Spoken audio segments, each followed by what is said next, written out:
Good morning, class! Before we start to our proper discussion this morning, I want you all to please stand up for our prayer. Amen! Hello, hello, hello, hello, how do you do? Good morning, class! I am your teacher for music for today. I am teacher Prince Asi B. Pameron, but you can call me Teacher Asi. Are you ready to start our new lesson this morning, class? Very good. So all of you are ready to discover our new lesson this morning. So is there any absent in today's class? So if none, very good. No one is absent in today's class. So I have here our classroom rules for you to be guided inside our class this morning. And I want you to follow the classroom rules for us to have a happy and safe environment in our class this morning. So first, classroom rules that we have is don't be late. So wake up early for you to don't be late. And for number 2, pay attention to your teacher. So if teacher is talking while discussing, you must listen carefully and pay attention to your teacher. I am the teacher here in front, so you must pay attention. So number 3 is raise your hand when you like to speak. So you must raise your right hand or any hand. You must raise your hand if you want to speak or you want to answer. So how many hands do you have? We have 2 hands.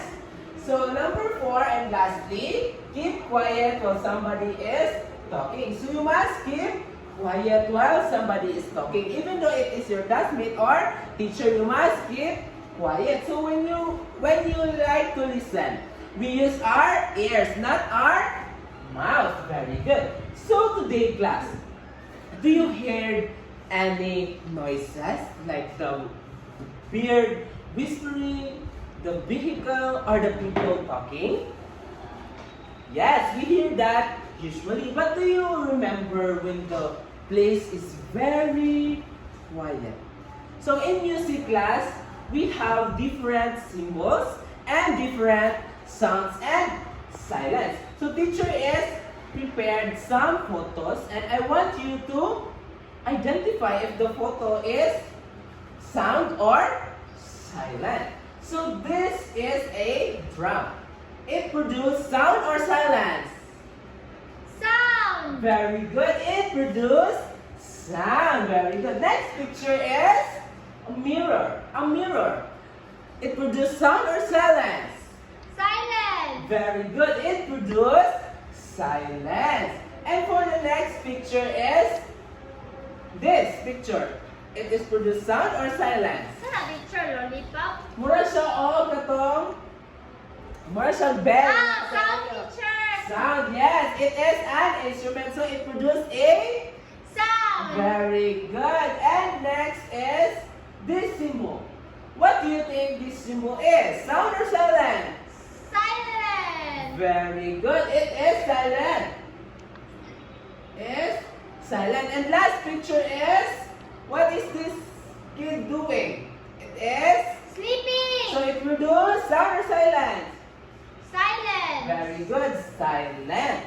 So now, class, for today, we will discover a new interesting topic about music, about symbol of rest and sound. And what are those 2 types of sound? The unpleasant and the pleasant sound. We will discover that later. But before that, our topic for today is about sound and silent. So what are sound and silent? Later on, we will identify and we will know or we will learn what is sound and what is silent. And I have here our learning objectives for you to attain at the end of the lesson. So teacher will read it, okay? For our first objectives, the knowledge, describe sound and silence including pleasant and unpleasant sound. So later on, we will identify we will discover what is the pleasant and unpleasant sound. And next is for the skills, identify rhythmic patterns using quarter note, beam, eighth note, and quarter rest, and classify sound as pleasant and unpleasant.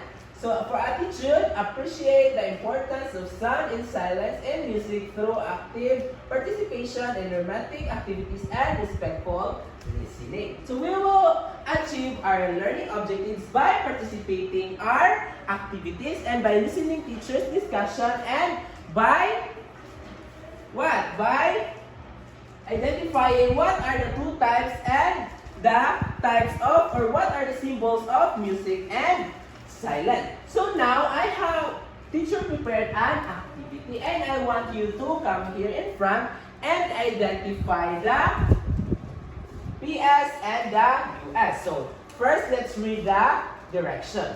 Write PS if it produces pleasant sound and US if it is noise. So remember, PS means pleasant sound and US means unpleasant sound or noise. So here, we don't have to,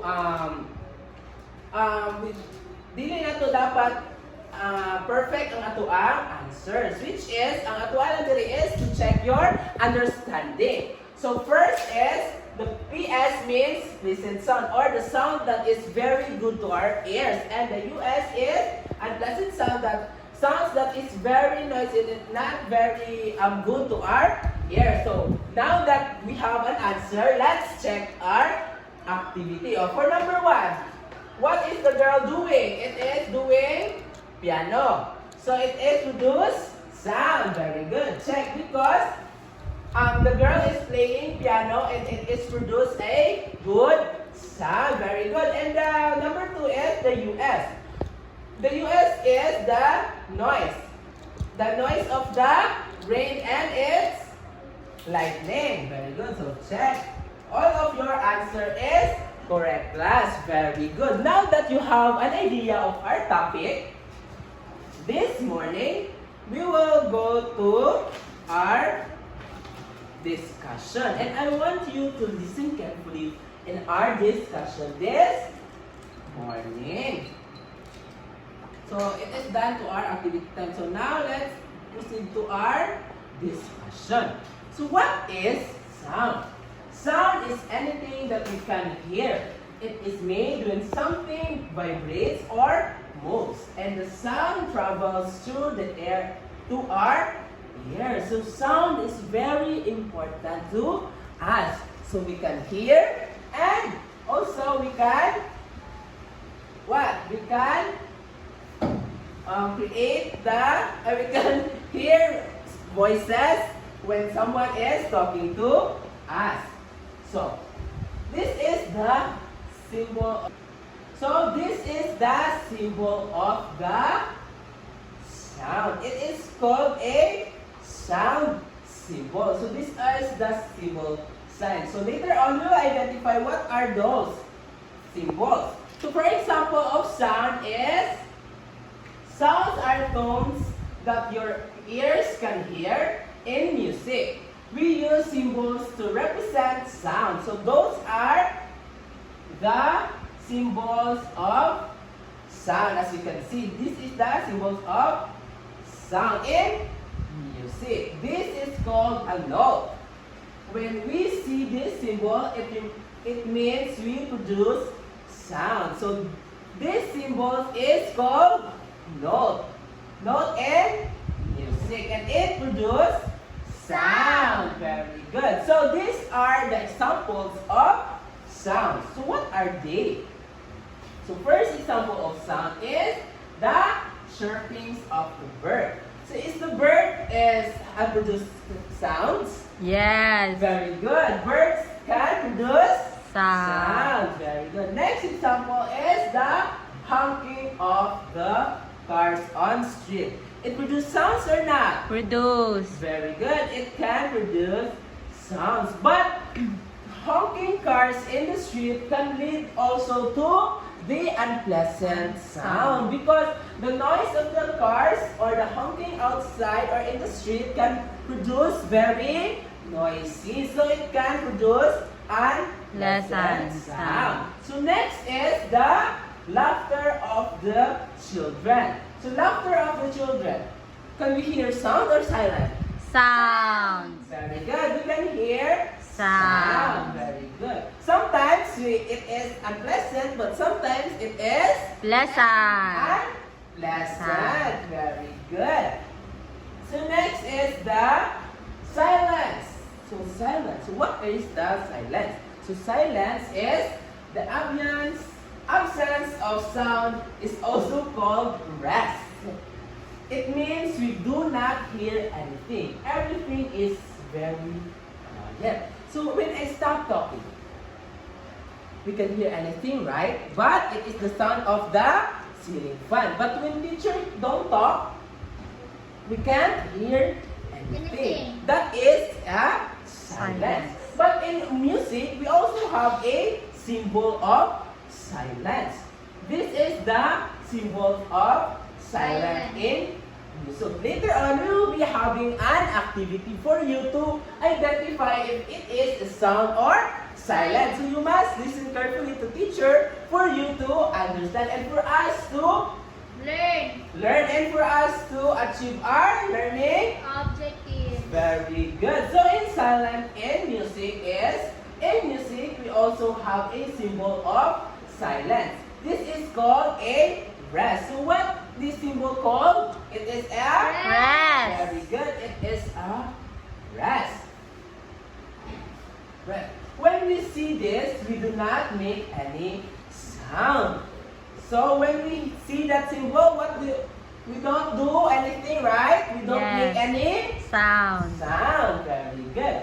So now, we have an example of silence. So what are those examples of silence?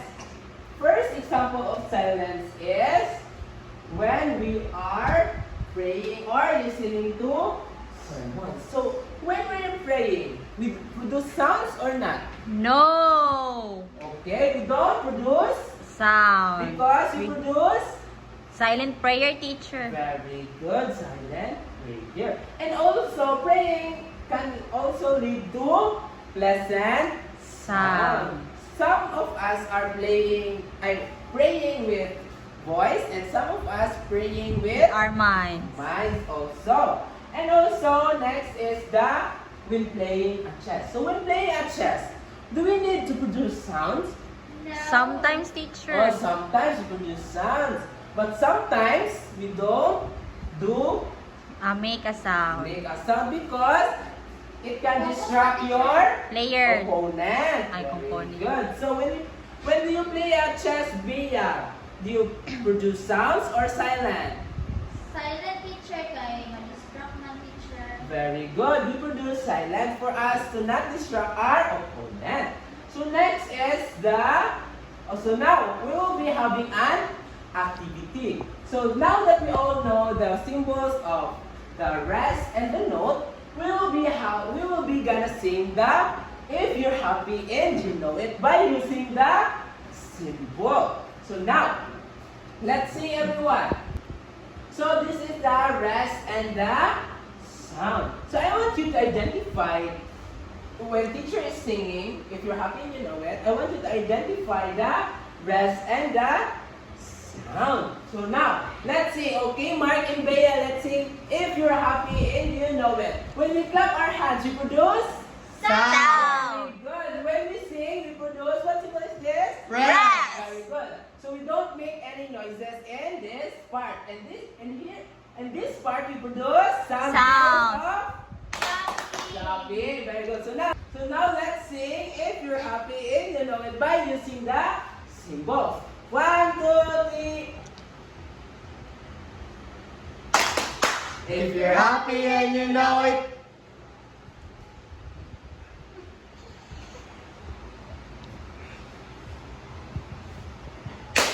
Very good.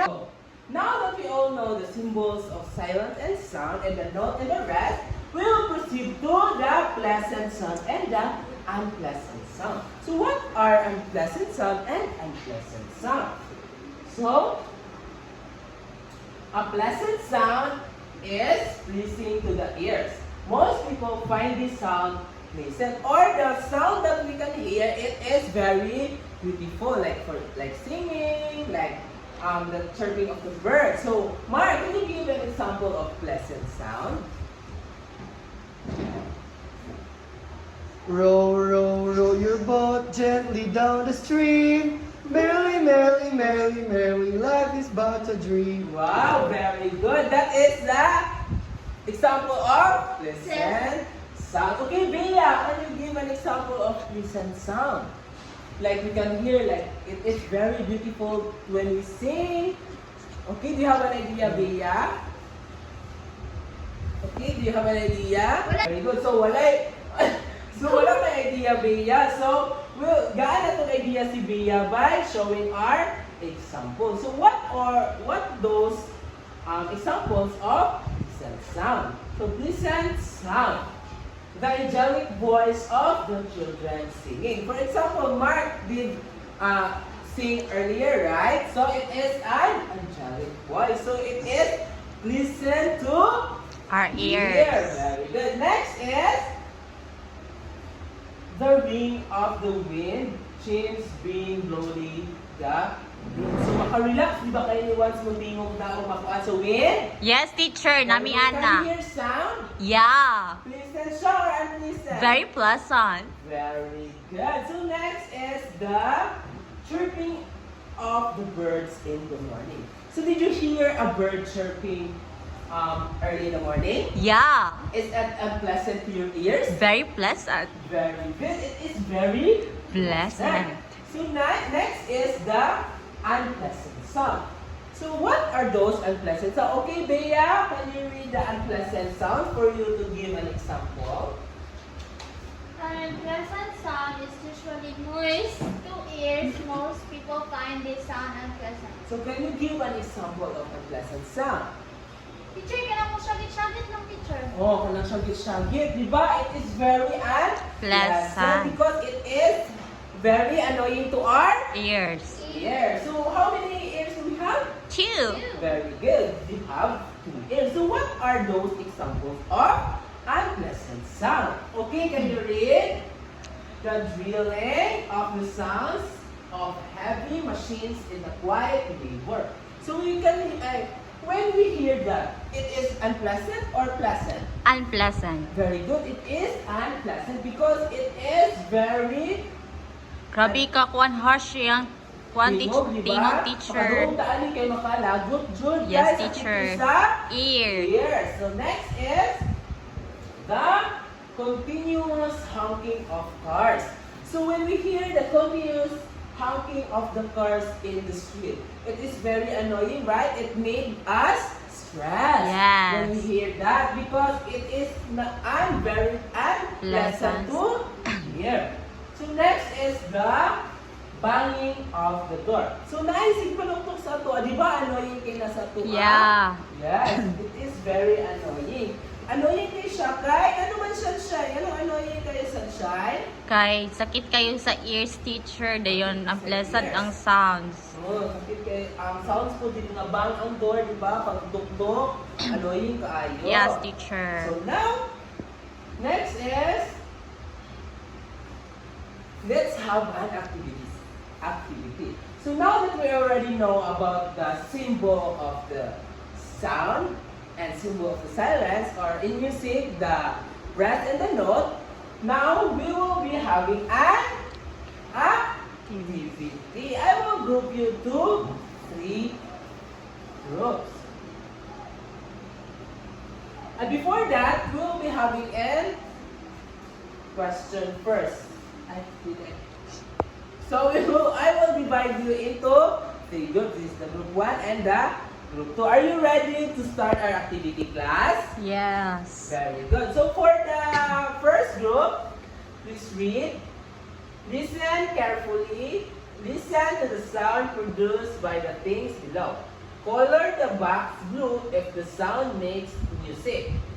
And color red if the sound makes noise. So, do you understand group 1? Yes, teacher. Very good. And for the group 2, let's read the direction. Write sound if the inside the box, if the picture shows sound. write silence if it is not.